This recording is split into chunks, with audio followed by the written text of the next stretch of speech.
ከዛሬ 37 ዓመት በፊት ነበር በግንቦት 8 1981 የኢትዮጵያ አብዮታዊ ሰራዊት ከፍተኛ ጀነራሎች በጋራ መክረው ፕሬዝዳንት መንግስቱ ኃይለማርያምን ከስልጣን ለማውረድ መፈንቅለ መንግስት ለማድረግ እየተነሱት።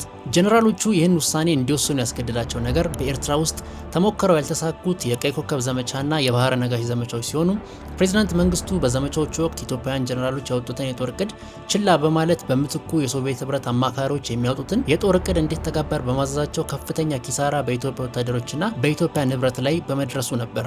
እነዚህ ጀነራሎች በሚስጥር ለዓመታት ሲወያዩ ከርመው ማክሰኞ ግንቦት 8 1981 ፕሬዝዳንት መንግስቱ ወደ ምስራቅ ጀርመን ለጉብኝት በሄዱበት ቀን ነበር መፈንቅለ መንግስቱን ያደረጉት። በዚህ መፈንቅለ መንግስት ላይ ከኢታማዦር ሹሙ ሜጀር ጀነራል ምህረት ንጉሴ ጀምሮ የአየር ኃይሉን ጀነራል ሜጀር ጀነራል አማሃ ደስታ፣ በኤርትራ የሚገኘውን ትልቁና ሁለተኛውን አብዮታዊ ሰራዊት አዛዥ ሜጀር ጀነራል ደምሴ ቡልቶን ጨምሮ በሜጀር ጀነራል ፋንታ በላይ ሀሳብ አመንጭነት ነበር መፈንቅለ መንግስቱ የተካሄደው።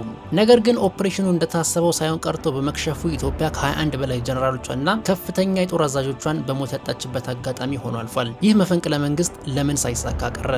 በወቅቱ የደህንነት ሚኒስትሩ ሚናስ ምን ነበር? እነ ጀነራል ምህረት ንጉሴ ለምን ራሳቸውን አጠፉ?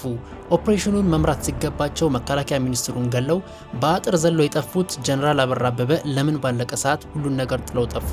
ከኤርትራ ይመጣል የተባለው ድጋፍ ሰጪ ጦር ለምን በጊዜ ሳይደርስ ቀረ? ይህን ጨምሮ በዚህ መፈንቅለ መንግስት ታሪክ ዙሪያ ሰፋ ያለ ቪዲዮ የዩቲዩብ ቻናል ላይ ሰርቼላችኋለሁ። እንደተለመደው ሊንኩን ከታች ኮሜንት ላይ አስቀምጬላችኋለሁ፣ ገብታችሁ ተመልከቱት። ታዲያ በዛውም የዩቲዩብ ቻናሉን ሰብስክራይብ ማድረጋችሁን እንዳትረሱ።